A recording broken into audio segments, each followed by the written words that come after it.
Straight out the boot room to Wembley, our second home. We come to conquer, no, we never walk alone. We dominate, the cream of the crop, drawing all our strength from the roar of the cock. It's all for one and one for all. Pass a move, we're talking total football. Here we go again, Roy's red machine. Liverpool, the greatest team the world has ever seen. Pass a move, it's the Liverpool crew. Pass a move, it's the Liverpool crew. Pass a move, pass a move, pass a move, pass a move, pass a move, it's the Liverpool crew. Hello and welcome back to the Liverpool Groove. Feels like it's been such a long time since I said those words. Through one reason or another, it's been about a month since you last heard from us. So apologies. We are back. We are still the same knobheads. But let's get into it. Chelsea was our first big test, supposedly. And I think it's fair to say we passed with maybe not flying colours, but I think there was colours there at least. Yeah, it was one of them games where it was like a little bit slow start and it weren't very exciting for us in the ground. It was a little bit stop and start as well with the referee, but there just seems to be gears that we've got that we haven't really experienced before. We're not just full throttle all the time or just struggling all the time. There's just it mixes and matches in between throughout the game. And when we need to really go for it, we go for it. And when we don't, we don't. And sometimes it is a little bit more difficult to watch because it's not as entertaining. But, 3 points on the board again. And we're doing it in our new way. And our new way seems to be working wonders. So, got to just keep crack on what we're doing. Yeah, it's mad, isn't it? Like, you see I don't know if you've seen the comments from Steve Nicol.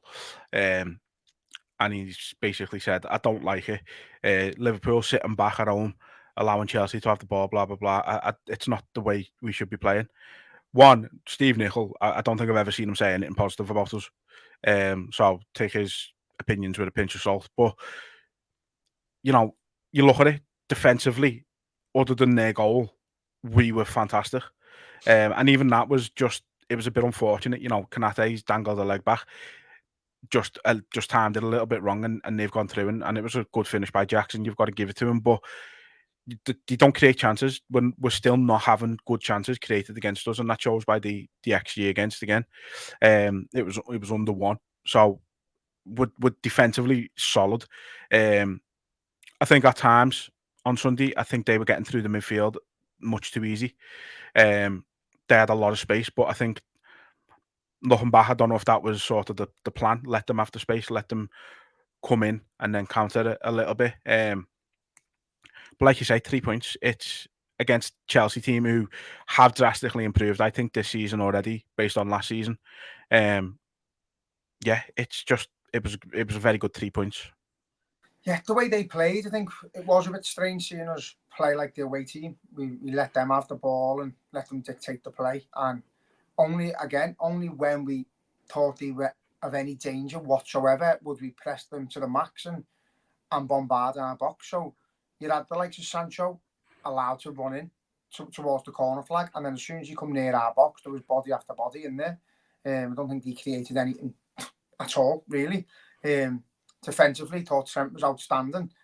Didn't overexert himself, didn't kill himself to beat men in a race to win the ball or whatever. He stood them up 1-to-1 and was able to take the ball off them all the time. So the same on the left back. Robbo looked like he got rinsed everywhere at times, but only when he really needed to commit himself did he.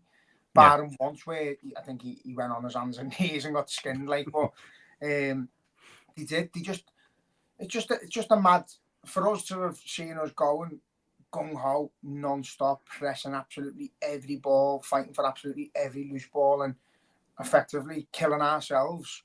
There was none of that. It was like sort of time to perfection at times where, we need to commit in now. We need to throw our body on the line. When they got near the box, we'd done that. Curtis Jones, brilliant block from Palmer.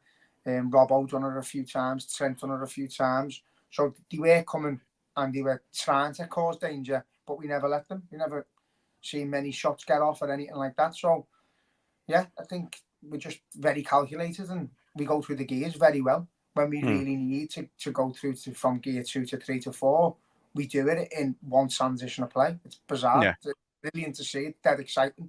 But then for the rest of the game, when we're sat in gear 1 and 2 and absorbing the pressure and doing well with it, it's not as exciting. But ask any Liverpool fan now, mate, I couldn't give a fuck how we played as long as we're getting 3 points.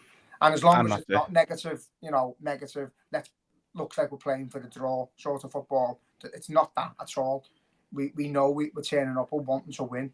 We're looking very good on the attack, but we're screwed when we defend. We're not committing ourselves too much, and I think that's our new style, and we've just got to get used to it and enjoy it. Yeah, and I think you've just hit the nail on the head in the difference in playing styles between Slot and Klopp is we at times we did kill ourselves under Klopp throughout the game because we were going go from the first whistle, and I think that showed at times towards the end of last season when we did have that little collapse. It's just that the players were fucked more than anything. I think there was some players accused of giving up a little bit on Klopp and the players not giving it all for them, and I don't think it was that. I think it was just they were completely devoid of energy at a certain point, and that's the difference. Is we're more measured. We're taking our time to let the chances create for themselves, if you like, and it's allowed some of the players to come in and put in the performances like they have this season. Like you Gravenberch, who's been arguably our best player this season, but obviously, we'll come on to the players in a minute. But obviously, someone like Curtis Jones coming in on Sunday. There was people saying he's a weird one, Curtis Jones, isn't he? Because he so polarizing online, it seems, for some reason. But I think if you ask the majority of local fans and fans who go to the game, even if they're not local, they love Curtis Jones. Yeah, social media is a mad one. There's this wall built up between locals and non-locals, and a lot of it's people who don't go to the match and they watch it on the telly, who are just arguing over Curtis Jones because he's a Scouser, and I think the ones who don't go to the match and who aren't from here don't want to see a Scouser doing well, which is absolutely fucking abhorrent, but makes no sense. I think they are just there to, I don't know whether it's called rage bait or whatever, but they're just there to stir up a conversation and to get comments and likes on their page. They're not interested in footy. They're not really interested in Liverpool. Probably never stepped foot near the ground. I think anyone who does. Last season, Curtis Jones, we were talking about him, saying how he's took that step up to being one of Klopp's main players in the midfield. Then he got injured. Then we started slacking. We lost a lot of energy. And what you're saying there as well about Klopp's style, the transition into Arnie Slots. Last season, the season before, we'd lost all the players who were the fittest ones who could literally run through a brick wall and carry on doing it. Your Hendersons, your Firminos, Milner. We lost all them, and then we went into a season with new lads who had to learn the bodies to be able to do that. Yeah. So the new lads probably fizzled out, and it's all good and well saying they're fucking young lads and the new players, it shouldn't have affected them, but mate, it's like doing Marine saying it over and over and over again, I imagine, because that's what he's got them doing in a match. They're just running and running and running. And again, it sort of sounds like it's a bit of a dig at Klopp. It's not whatsoever. The best football we've ever seen. Be the best football we ever see again, I think, in our lifetime at Liverpool. But now it's about being calculated and about winning football matches. He's come in with the pressure of Jurgen Klopp and all that on him. And he's just got to be a bit cautious at times. When it's on, go for it. When it's not, be careful. And that's exactly what he's doing. And he's doing it dead well. All the players have got on board it. I think there's the body language from a few of them sometimes looks like it's themselves. They aren't as excited.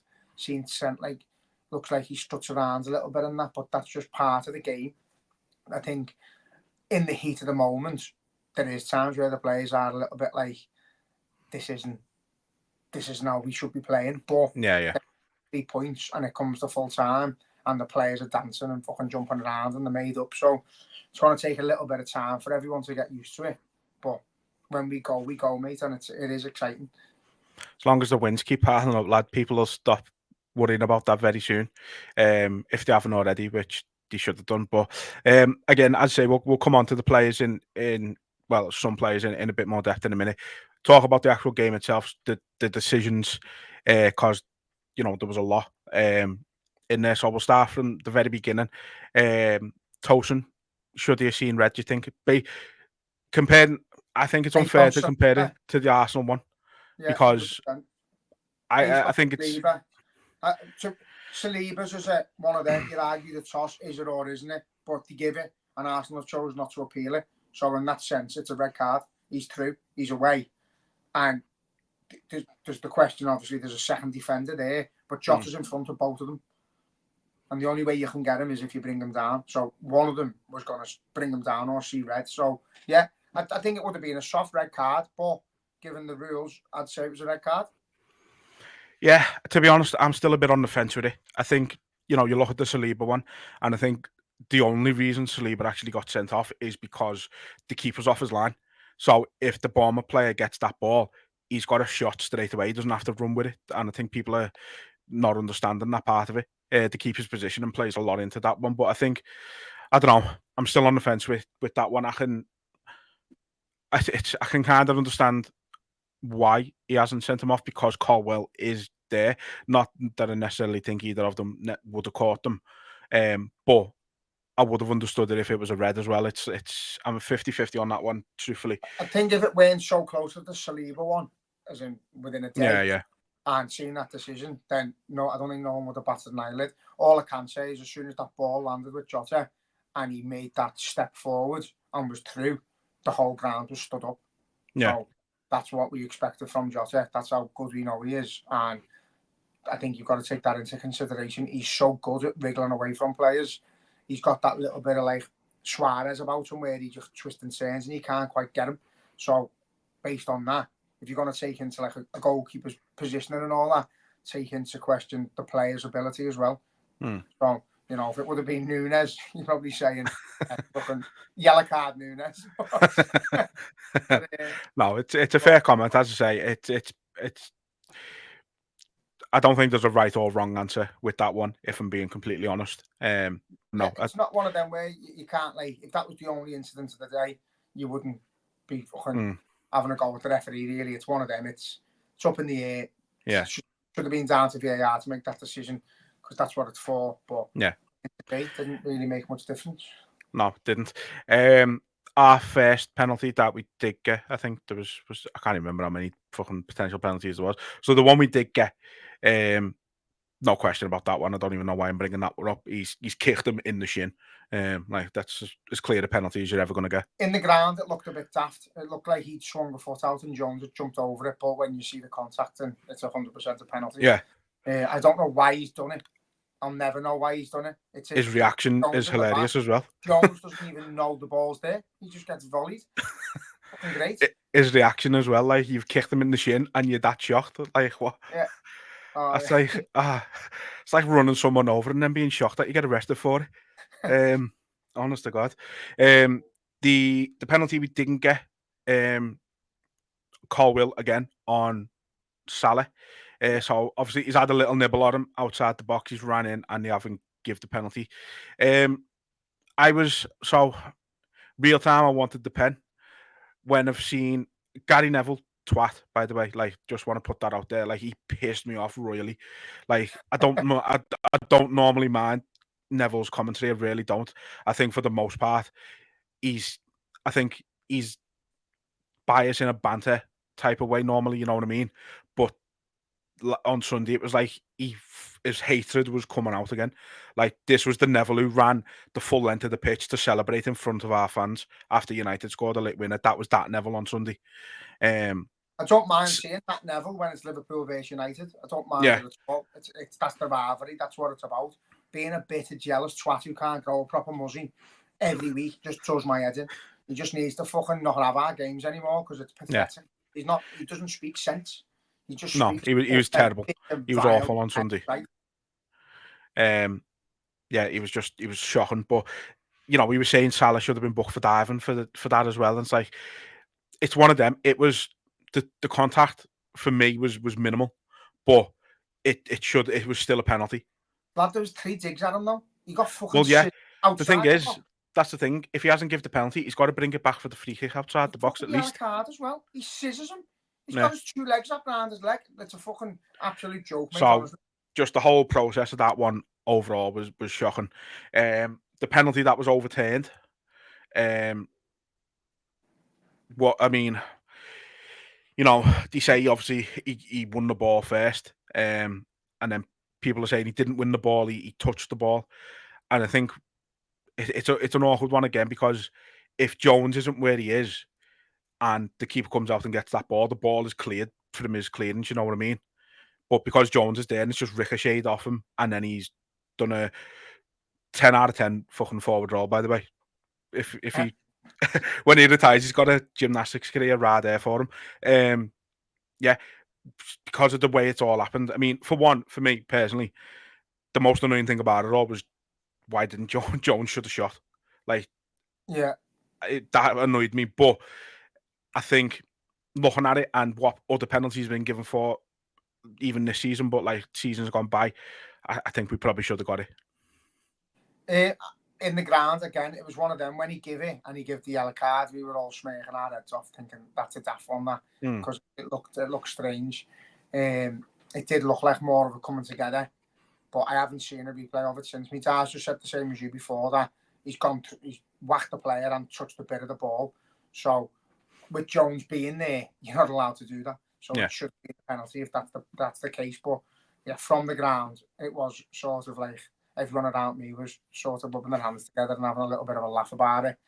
I had a feeling it was going to get disallowed. The fella next to me had a radio had an earpiece in, and he listened to the radio, and they said it was a penalty. So then we started thinking it was, but the more it took him to decide, I just don't understand again. Like, that's the referee there questioning his own ability. He stood right there. He's seen it with his own eyes. He's fucking threw the card at him straight away, points to the spot, and then scraps it all. So again, like, he's had a fucking bad day. bad stuff is made. And then obviously you've got, wasn't really a talking point at the time, but since on social media there has been a little bit, Chelsea fans saying they should have had a penalty for Trent on, I think it was Sancho. He stood on his foot in the box. I don't think it was enough to warrant a penalty. It's not like he's been cynical or anything like that. I think it's just two players sort of reaching for the ball. The feet, that's not a word. The feet have kind of just sort of landed in a similar place, and it's just, I see that as a coming together more than anything. Is that where he took it out wide towards like the line? Yeah, it's been by the line, yeah. It's going nowhere anyway, so just fucking get up and stop moaning. Simple as. You've gone the wrong way. And then goal next time. Yeah, the final decision that I want to talk about, which has absolutely no burden on the game whatsoever, but it was just fucking ridiculous. The foul he blew Nunez for near the end, the shoulder pad, shoulder to shoulder. That with him and Slaughter, brilliant. I know, yeah, them reactions are fucking brilliant. But that might be the single worst thing I've ever seen a foul given for in my life. Like, it was shoulder to shoulder. Like, it couldn't have been any more shoulder to shoulder. Unless they were fucking conjoined. The crazy thing is, lad, is it is shoulder to shoulder, but it's their player that goes all in for it, and he bounces off Nunez. He puts all the pressure on it. He tries to knock him over and fails. Fucking hell, lad. I was crying laughing at that. Yeah, the reactions were fucking boss, weren't they? Like, it's the first time we've seen like a bit of character from Slot on the touchline as well. Like, I think he's tried his best to not get drawn into being, not get overawed by the position he's in, being Liverpool manager, not get overwhelmed by the ground and stuff like that. He's just been like, every game, like, yeah, we're doing all right, like, just see what happens next game. And he's been very much, just level-headed throughout it all, and that's the first time we've seen him lose his head a little bit. He's getting into it. He's getting into the Liverpool way and what it means to the people as well. I think obviously once that pressure goes on your shoulders, it is hard, and you sort of watch it as a fan, wanting the decisions and wanting to win games. But yeah, as time's going on and his personality's creeping through, and we see him in the press conferences and we see him on the touchline, he is getting a bit more animated. He's celebrating.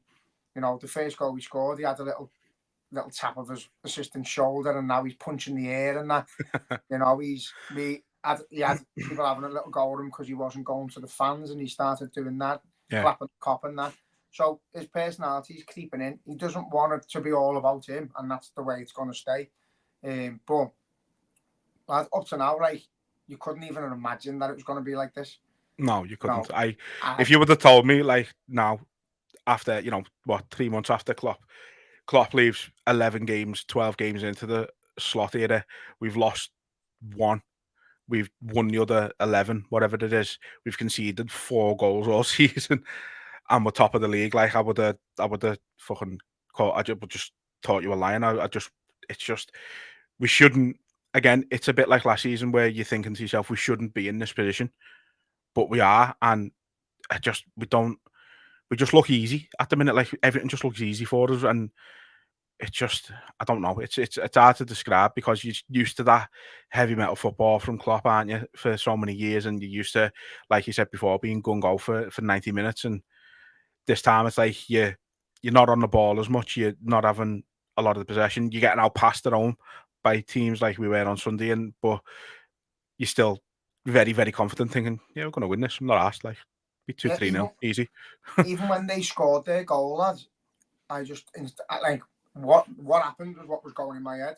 We'll go into gear 4 now, and we'll go straight down the other end and get one. Yeah. I just felt like, and then we did, and then we took the foot off the gas again, and was like, let's not kill ourselves. And the fact that we can do that, and we do that, and we do that though, don't they? Though the fact that we do it, he can manage the game within the game so well and flick a switch and go from one gear to the next. I think it's brilliant, lad. And again, it might not be the easiest on the eye. You might want to get the second goal and then go on to get the third. But that's when you are like vulnerable and you can see goals. We're at home. We don't have to fucking kill every team. There'll be games there. Don't get me wrong. I don't want to be seeing fucking teams in the bottom half of the table out passing us and having all the ball and us playing like that all season. But in the big games, like if Brendan Rodgers would have played that way back then, we'd have won the league. Yeah, you've got to manage a game against what you're up against. Their fucking wingers and fullbacks are rapid, and we managed it so well. We've done brilliant at times. We were like a back 5, Gravenberg coming in as well, and then he fucking sent it shift to the middle, and then we'd be on the front foot, and it was just again not dead exciting to watch, but dead interesting to see it from the sideline, or the transition of the play and watching us go through the gears was interesting. And if it had amounted with only 1 point or no points, it would not have been a bit interesting. But you know all them accounts on Twitter and that who are just like into tactics and don't really like football. They like all the analytical side of it, but aren't asked about the actual football. They will love us right now. We're everybody's new favourite team who is into tactics, and it, like you said, it's just interesting more than it is exciting at the minute. But then the more you win, and the excitement's creeping up alongside the interest. You know what I mean? It's a mad time, lad. But like, I'm fucking loving every minute of it so far. Do you know what else is mad? Like, again, like Klopp's build-up was faster in the transition of play from defence to up front. It was faster, but then it was all different passing and that. We're getting in behind teams with one pass. Yeah. Like, we just go and we're in for it, and it's fucking is nice to watch, lads. It is nice. It's nice to see something different. As mad as that sounds, it is. No one could have come in and done what Klopp done. He couldn't have asked that from the players to come in and try and replicate all of that. But you know, you're gonna be judged on at the end of it the impact you've had on the club, and his impact so far has been fucking unbelievable. So. You just got it. And this is, that's what I was saying in the summer as well. You know, when everyone was saying we need to give Pep Linders the job, let him take over from Klopp. Can you imagine how bad it would have been for him right now if he tried to play the way Klopp plays and it wasn't going well? Like, he would have got absolutely fucking annihilated by the fans more than any other manager coming in would have done. Yeah, and again, everyone wanted the fairy tale of someone within the club coming back in, and I was one of them. I didn't think Pep Linders was a bad shout, but in hindsight, you're seeing someone come in brand new, completely new. I think that freshens up a lot for the players as well. Someone coming in with a completely, not a new identity, but things are going to change. There is no favourites. You know, they would have been talking in the dressing room of like the odd player who, no matter what happened, he was in the squad. Stuff like that, because we knew Klopp had favourites and we knew he was very sentimental. We've seen sloppy ruthless already. He's come in with Quansah and he's made a decision that he thought needed making. And again, Quansah's only in his early 20s, only a young lad. he's got years and years to develop and become a great player, and no doubt he will. But for a manager that needs to be getting points on the board for his own job, he can't be risking doing that with a young lad if it's not working out. So, and as well, Kanate's been absolutely sensational. He's been everything. How many times have we? 1 week we'll say he's unbelievable, then the next we'll compare him to Sakho, and then the next you're going, he's fucking hell, he's the best ever, and it's just mad. I'm gonna just put my light on, lad, because it's going pitch black. Yeah, I was gonna say that. No, but yeah, like Konate is exceeded my expectations this season very much. Like I wasn't really sure what to expect from him coming in to the team this season in a new system and things like that. But he's excelled. And again, he's another one who's really benefited from it. Alongside your Gravenberch and your Curtis Jones, who we're going to talk about in a minute. And you can say Van Dijk. And Van definitely. Dijk looks being back to Van Dijk. Trent offensively looks a lot better. I think the defensive unit, as a unit, looks a lot more solid and compact. There doesn't seem to be that crazy distance between the defence and the goalie anymore. Know what I mean? Yeah. When obviously there's going to be teams who get in behind, and that's football. You can't be completely dominant, but yeah, it just all looks more assured at the back. Yeah. Again, the job Gravenberch is doing is like, if again, people moaning about not getting a defensive mid. I don't know whether that's something Slot's gone, Zubimendi or Gravenberch. If we don't get him, we're sticking with him. Seen enough to commit to that. If he has, fucking man's a genius. Simple as that. Absolutely. At this moment in time, I think he's the best midfielder in the world in that role. At this moment, if you're gonna judge it off 10 games or whatever, he is. He's fucking absolutely out of this world in that role. He just looks so comfortable, and it's great to watch. Yeah, he's been fantastic. He really has. I'd say let's touch on a few players there, because there is a few we both want to talk about. So start with obviously the main one, Curtis Jones. I've seen a few people on Twitter, like we said before, who were unsure, let's say, about him being in the starting lineup. But I mean, that performance, he was very, very clearly our best player on the pitch. He was phenomenal. He was, lad. Again, when I seen the team, I wasn't like disgruntled by Jones starting. It was more McAllister not. Yeah. But from very early on, lad, Jones just looked the bee's knees. He looked brilliant in everything he done. Defensively committed and wanted to get on the front foot as well. Absolutely everywhere. Fucking obviously got the penalty. Got the pen. Was involved early on. Involved in everything, wasn't he? Palmer in his pocket for spells in that game. Like if there was a scout there going watch the English lad in midfield, he wasn't watching Palmer. He was watching Curtis. Yeah, he was fucking outstanding, lad. He really was. And I've had this discussion with people before, saying like, again, last season we were discussing him, really, really good player in the middle, starting to look himself, and then he got injured, and our season sort of took a slide a bit. And if he can keep him fit, lads, that's the only thing with him, is he just gets so many little niggles, doesn't he? But yeah. We can't control that. We can't worry about it. We can't comment on it every time it happens. We've got to make use of him when he's fit, and even if he's not starting, the energy he brings when he comes on, he's going to be a massive part of Arne Slot's team, definitely. Yeah, and you know what I loved about his goal as well, lad, is I mentioned before, obviously, where he's won that second penalty, which didn't get given, and I said he should have shot. The fact that he's new to correct his mistakes straight away there.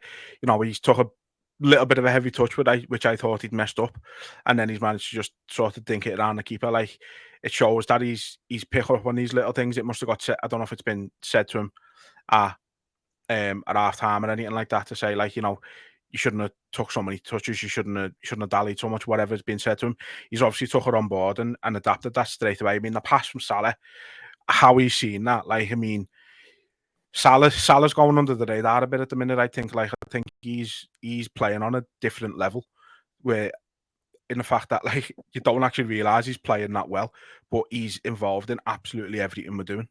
He's been phenomenal without standing out, if that makes sense. Yeah, because he's, again, it seems like a bit of a different role. I think Slot after the game said man to have said to Trent, you know, you've got your work cut out with him because Yeah. he's a good right back as well.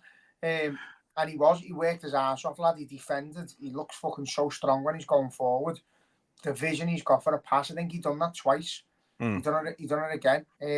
And he obviously did he get it through for Gakpo as well. Yeah, I think so. So yeah, just they all look dead good when we start playing well. I think people are expecting you to be absolutely on top form for 90 minutes, and we don't need to be. Again, we just go through the gears, and when we need to click, we click. And Salah's one of the main cogs in the machine. Obviously, the massive talk now is contact with Salah and the others, but you've got to do it. You've got to get it done. You've got to get it over the line. Yeah, I mean, if recent, it sounds more positive the last couple of days than what it has done before that, I suppose. Obviously, Van Dijk's confirmed talks have begun, at least. There's rumours that he's willing to, he wants a 2-year deal on the same wage that he's on now, which I think throw an extra fucking year on there and give him a little pay increase if you want, you know what I mean? Like, do everything you can to keep him for as long as possible, because he is very much still the best defender in the world by some distance. And he's showing it this season, like, quite comfortably. No, there's literally nobody close to him. There's obviously, you know, there'll always be the talk of Saliba and well, he's the only one I can think that really comes close at the minute, in all honesty, off the top of my head. But well, yeah, obviously, I mean, that goes without saying. I didn't need to bring that one up, you know what I mean? Now, he's just, it's not even a competition at the minute, the way he's playing. It's like, it's a gaping chasm between him and the next best defender in the world. I've been critical of Van Dijk in terms of his leadership and stuff since his injury and all that, but regardless of any of that, like, even if he weren't playing great, the man in the dressing room is the fucking one they all look up to. So you've got to keep him at all costs. You've got to. The same as we said about Henderson.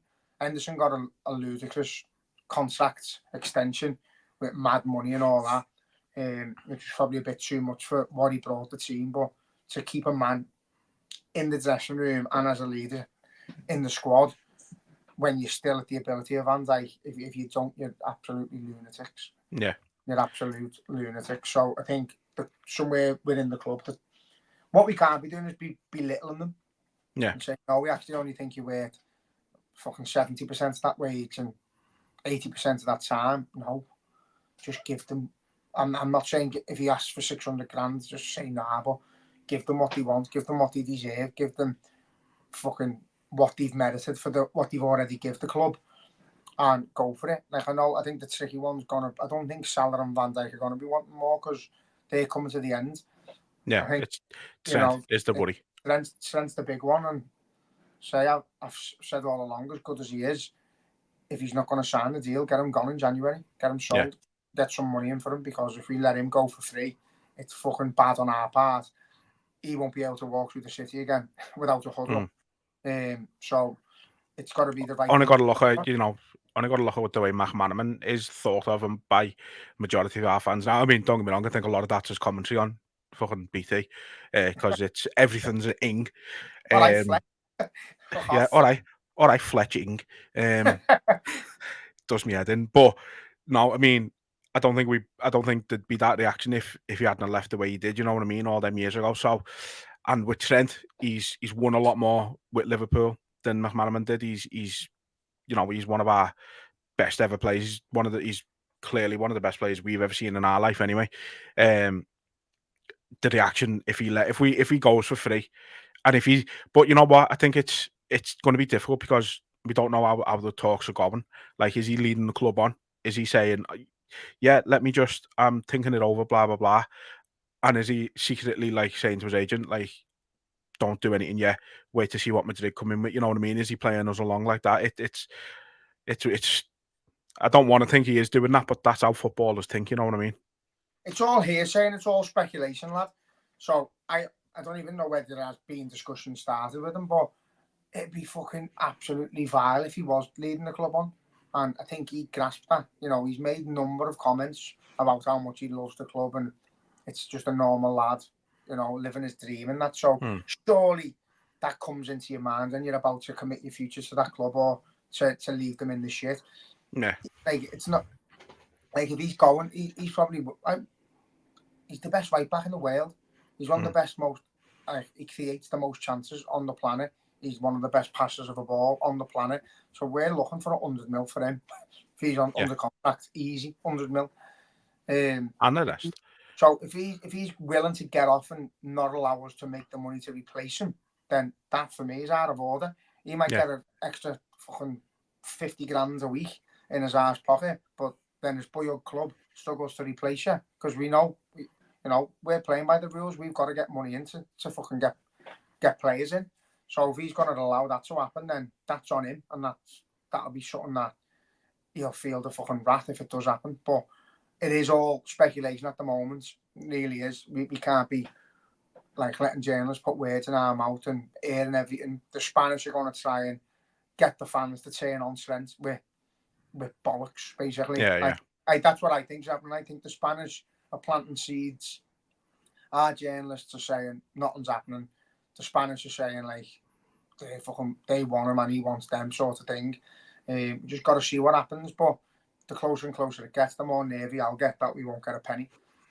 Well, I mean, but it's little over 2 months until he can start speaking to clubs around Europe and signing pretty contracts and that. So if he's interested in going, most likely, but no, I think if Salah and Van Dijk, I'm not worried about. I'm more worried about Trent, but deep down, I hope he'll still sign. But that's the difference. I think with Trent, it's hope, whereas Salah and Van Dijk, I think they will.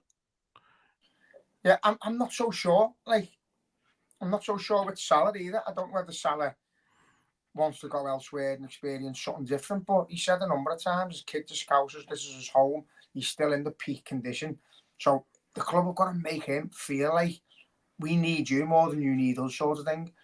We need to say, listen, we want you fucking playing on that wing for Arnie Slot for the next 3 or 4 years. You can do it. We know you can do it. But obviously, because of your age, do you mind if we give you curly whirlies instead of fucking money? And that's what we're like. But I think we've discussed it a number of times, that the fitness of them, the level of them, Van Dijk and Salah could go on till the fucking 40, lad. And if you're giving a player like that 200, 300 grand a week, and they play till the 40, and they're playing every week for you, you've got your money's worth. So yeah, 100%. I don't even know. I don't understand how it all works. Van Dijk's a starter. He's not in any way, shape, or form in the next 2 to 3 years. Not going to be. And I'd say the same with Salah. So the fucking starting players, they're not. If you're bringing them on for 20 minutes here and there, then you start going, yeah, it is fizzling out a bit. But I don't think that time's anywhere near soon. No, it's nowhere near close, is it? Let's just hope we get all 3 over the line. But we've kind of got off topic a bit there. We were talking about it, as we do. It wouldn't be us if we didn't get off topic. So back onto the Chelsea game and talking about some of the players. Somebody else who's polarising sort of the whole fan base of teams at the minute is Szoboszlai. You wanted to speak about him in particular, but people are saying he's a passenger. People are saying he's dead weight, which is ludicrous. But I think it's just he's not having as much of a. You're not noticing him as much as you are McAllister and as you are Gravenberch. He's the one who is kind of.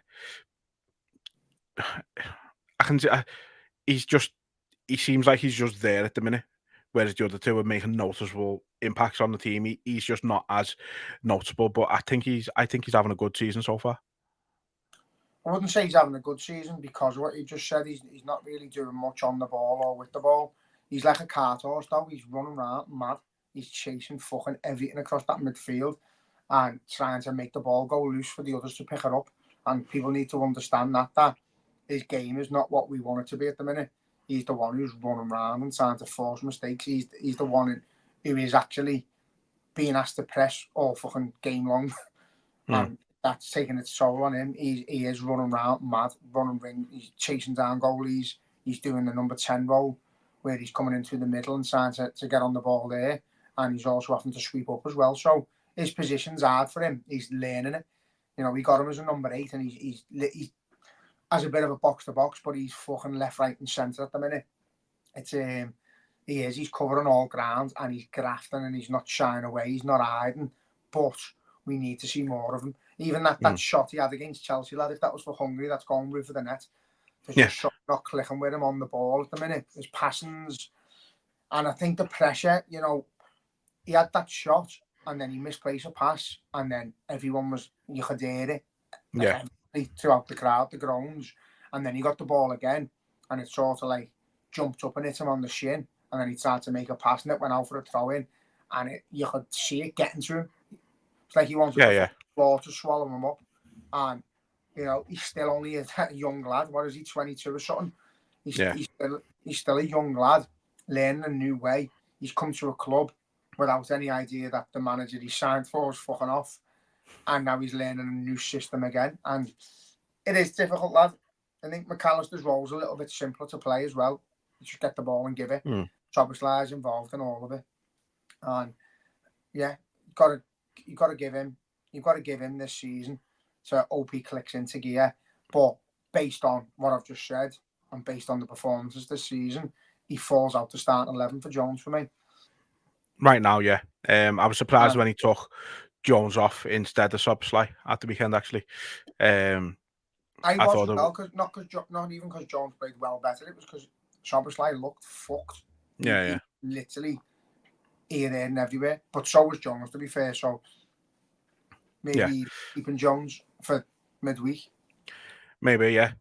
So yeah, no, I think there's a player in there. We've said it from the first day he was at the club. You know, you can see there's a player in there, and it's even more difficult with him because of how well he started last season. You know, when we were talking about him being fucking the next Gerrard, and well, not us specifically, although we might have said it once or twice. I don't know. I was shouting from our roof. Well, there you go. Yeah, no, but like, you know, I think we hyped him up a bit too much at the start, and he hasn't hit them heights again so far. But I mean, there's a player in there, and he's going to be vital this season. Like, everybody's getting a chance this season. I'm not worried with him. I'm not. I'm really not. I think he's got to click into gear soon. But obviously, the manager's seeing him in training. The manager's seeing him on the pitch. A lot of people passing comments and in the ground and seeing what he's doing away from the ball. And that's what I used to struggle with the likes of Didi Hamann and Ronaldo. When you're not seeing them like live at the stadium, when the ball's one side of the pitch and you're seeing them stacking runs and chasing and that, you miss part of their game. And that's what he's doing. It's not easy to see on the telly, but when you're in the ground and you're witnessing what he's actually giving the team, and he's breaking up potential passes and potential attacks, it's all part of the system. And I think in that sense he's doing that well. He's blocking attacks and he's making space for us. But yeah, just if he gets a little bit better on the ball, off the ball he's brilliant. On the ball, he just needs to be a bit braver and do a little bit more what he does for Hungary. But again, there's 100% a player there. You don't go from getting labelled the next fucking Steven Gerrard.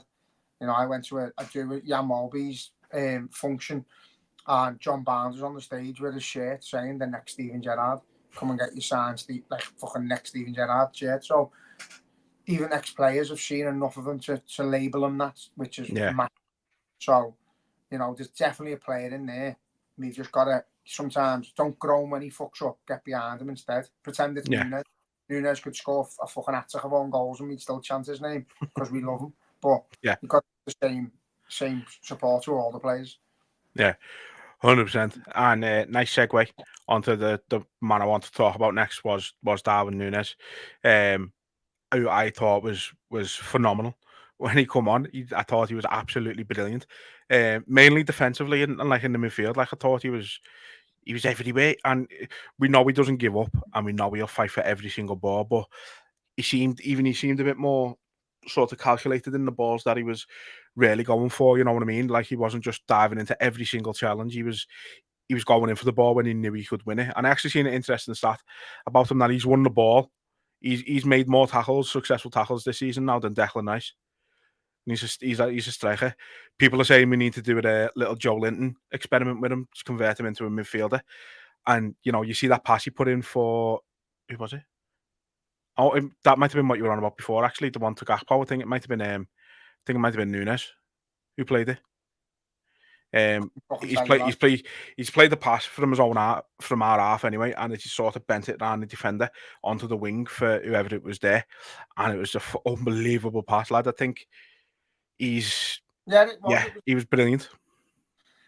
Yeah, he came on, and again, like, people are starting to like get a little bit nervy when he's playing because they don't think he offers as much as the likes of Jota and that. But I think he partially changed the way we played. Yeah. He got us going a bit more. He got us a bit more on the front foot, and fucking hell, lad, he worked his ass off. He tried for every single ball. Swinging his leg out on a yellow card though to try and stop them running through the middle.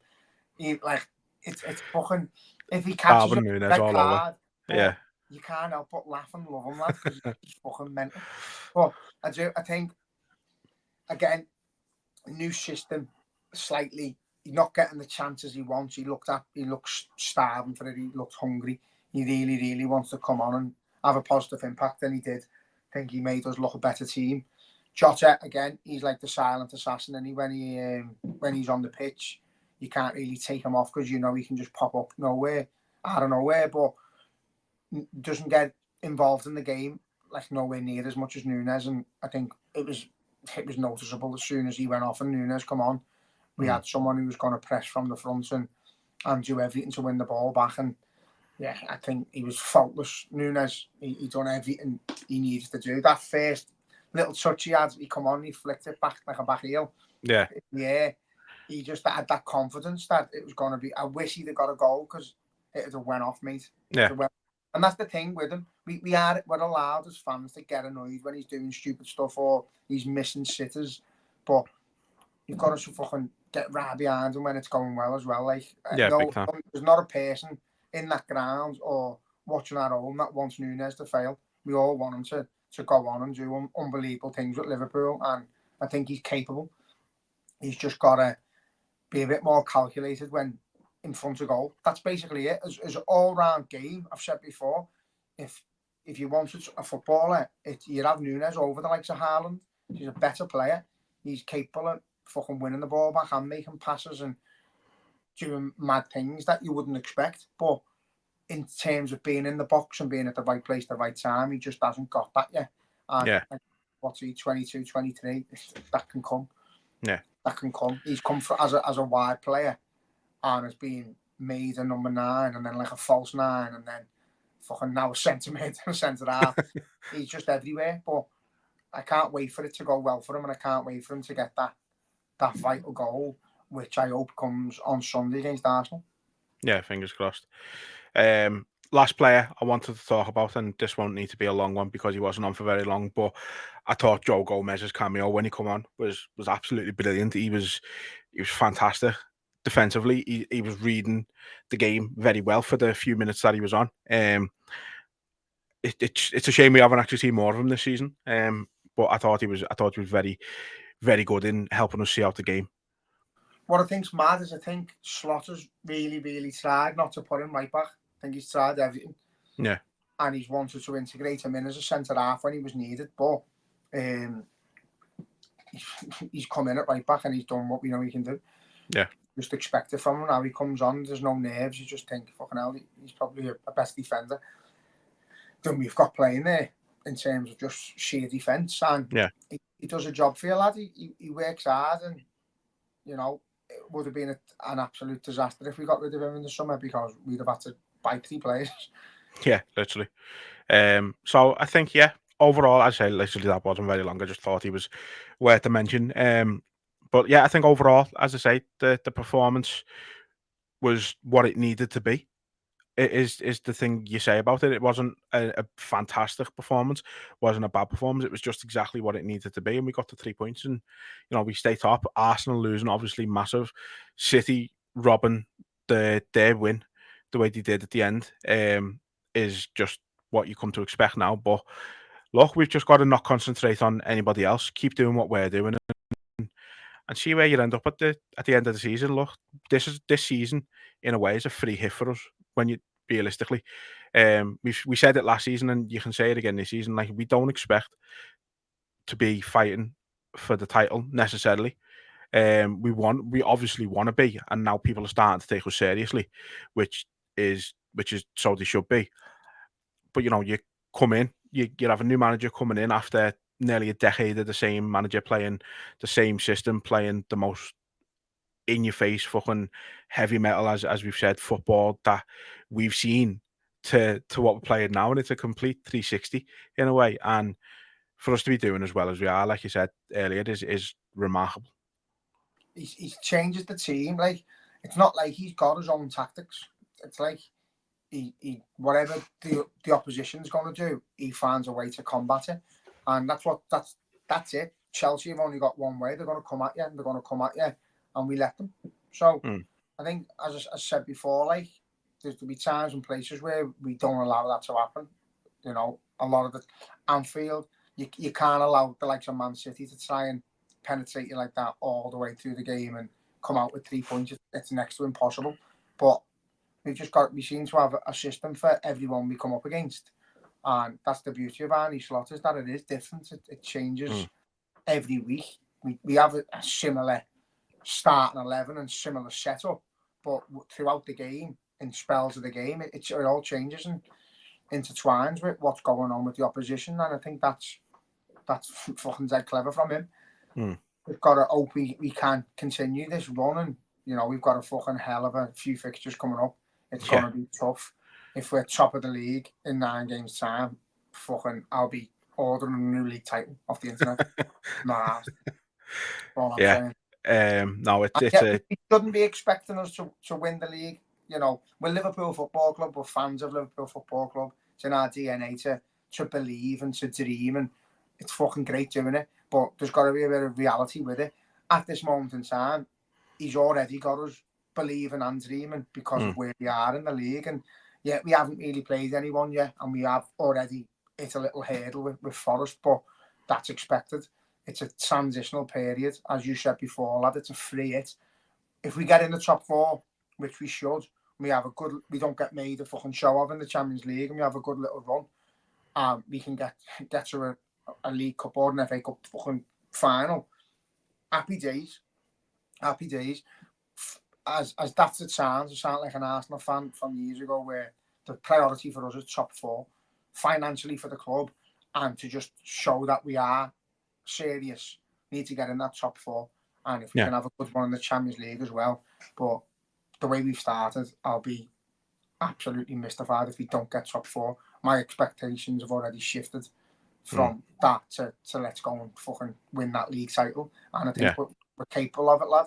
But 100%. as I say, we've got to just see where we are in a couple of weeks' time, when we've played all these big names. We've had a run of heavy fixtures, players getting tired, and fucking it's taking its toll on them with the new system and stuff.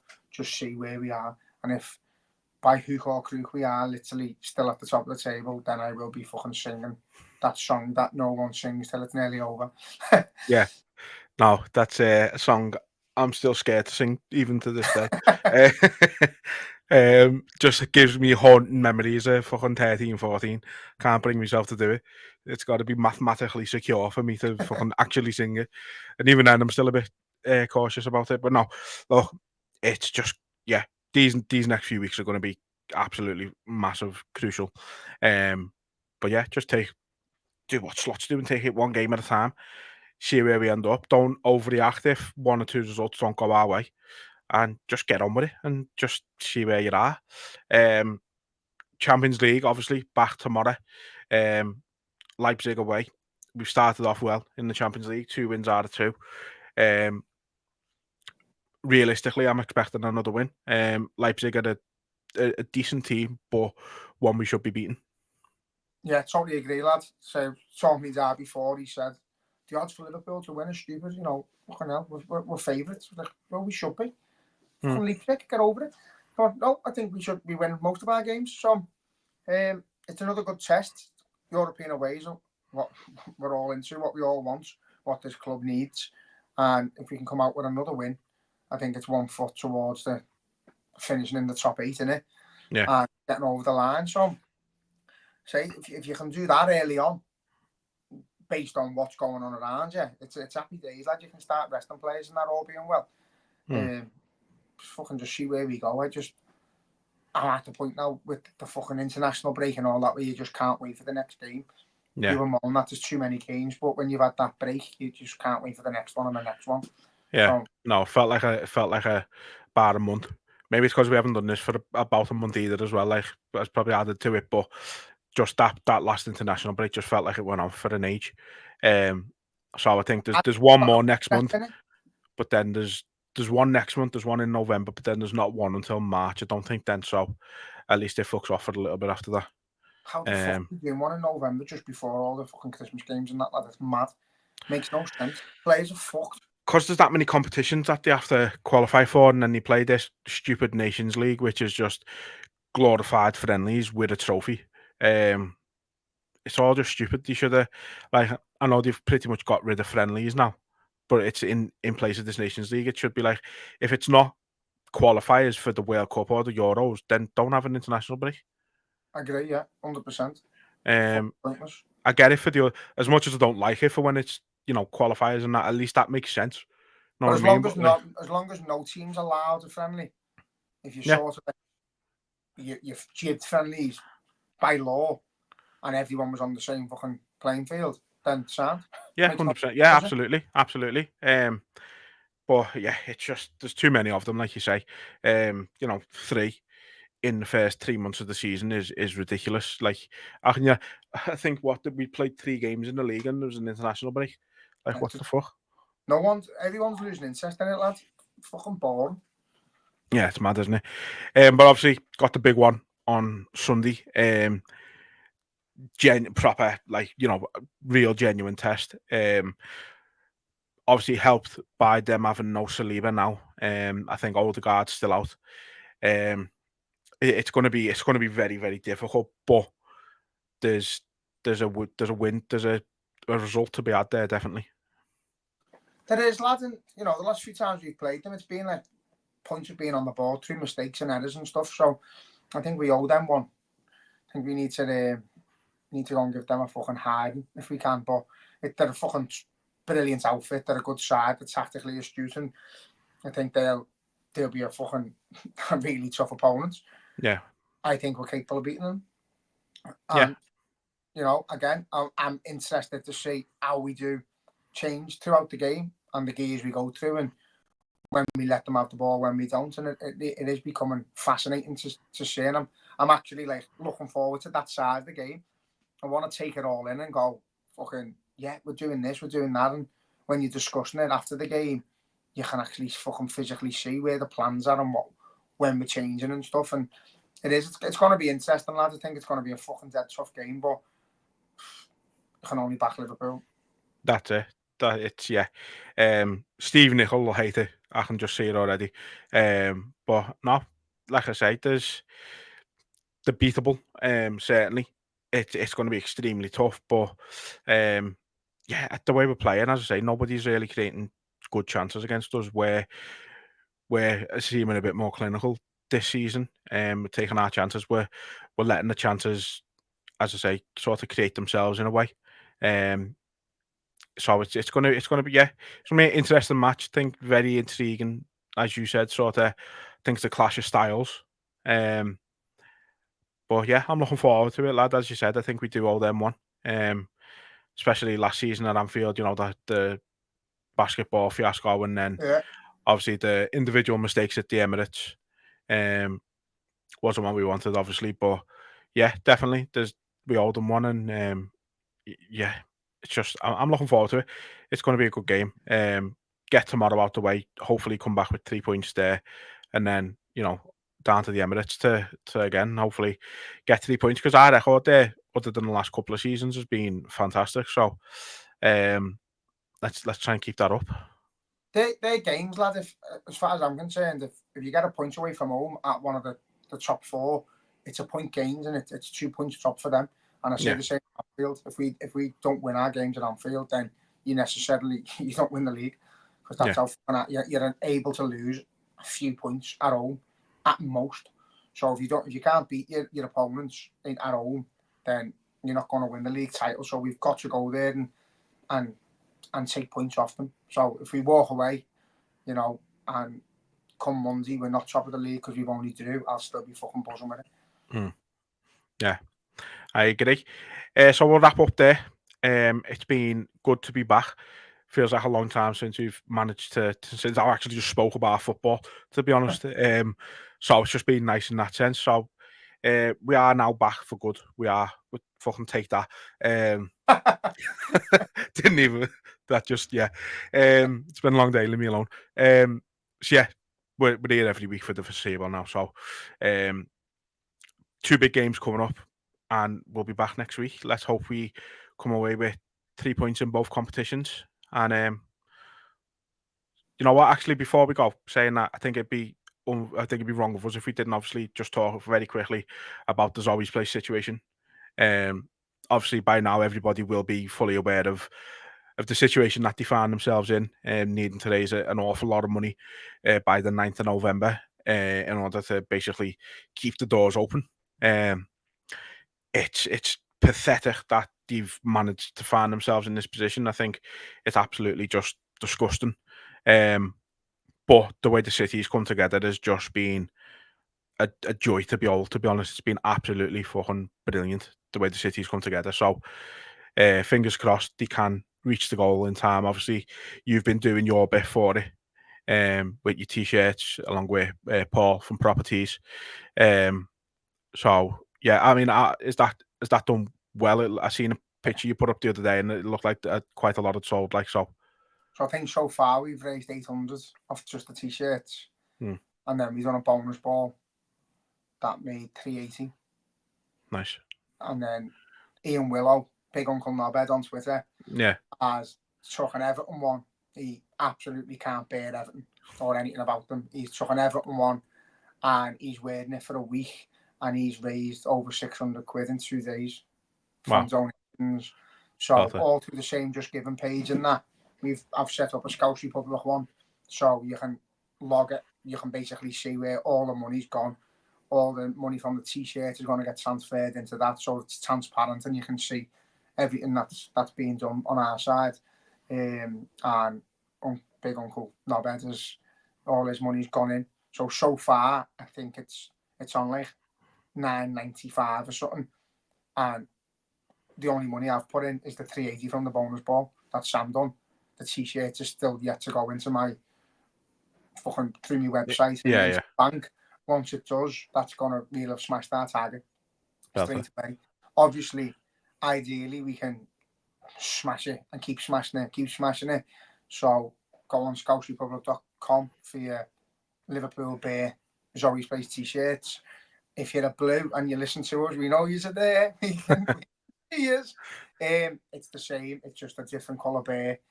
It's got your kit on from 95 as well, which was the last time he's won a trophy, as you know. The price is also fitting for you because it's $19.95. I had to get that in.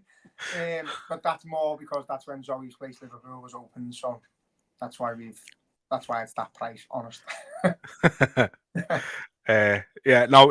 Like as much as you do joke about it, I mean, even the Liverpool one has got the kit from 95 on as well, which I didn't know that was the reason. I did notice they were both old kits on the Bears, but I didn't know that was the reason. So nice to know that. But yeah, as I say, there's loads, like hats off to Monterex. Fucking what they managed to donate was fucking unbelievable. There's some energy firm, I can't remember the name of them, I apologise.